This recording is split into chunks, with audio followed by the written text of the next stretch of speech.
YouTube சேனலுக்கு அன்புடன் தங்களை வரவேற்கிறோம்.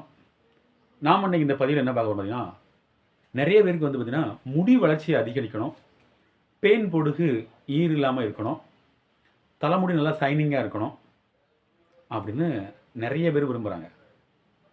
அவங்களுக்காக வேண்டி இந்த பதிவு.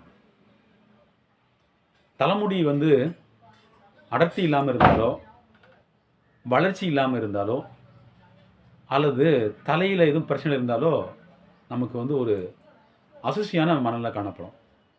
அப்போ அதை எப்படி போக்குறது அப்படின்னு பார்த்தீங்கன்னா, இதுக்கு ஒரு எளிமையான மருத்துவ முறை, நம்மளுடைய பெரியோர்கள் கையாண்ட ஒரு அற்புதமான மருத்துவ முறையை இந்த வீடியோக்குள்ள பார்க்கலாம்.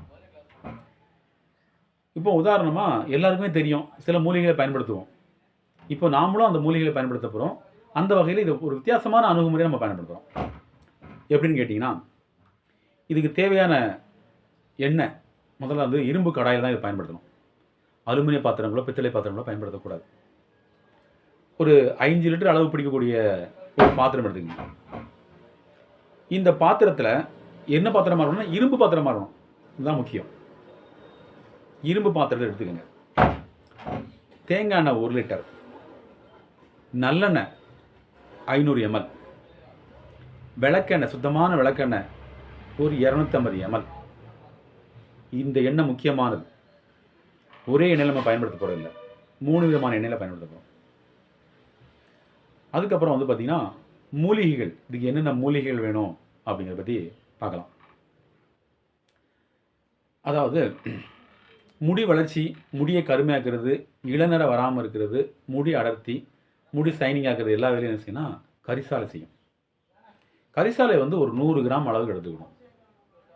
அதுக்கப்புறம் வந்து பார்த்திங்கன்னா மருதாணி நல்லா உருவி ஒரு 100 கிராம், கருவேப்பிலை ஒரு 100 கிராம், இந்த நமக்கு வந்து பார்த்திங்கன்னா வெந்தயம்.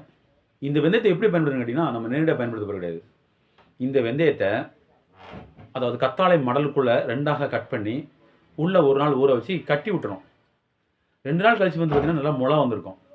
இப்போ நம்ம என்ன பண்ண போகிறோம், அந்த வெந்தயம், அந்த சோத்துக்கத்தாழை மடல் எல்லாமே சேர்த்து போட போகிறோம். இது ஒரு மடல் மட்டும் எடுத்துக்கங்க. அதுக்கப்புறம் வந்து பார்த்திங்கன்னா நெல்லிக்காய் வந்து விதை நீக்கி கட் பண்ணி போட்டுருங்க.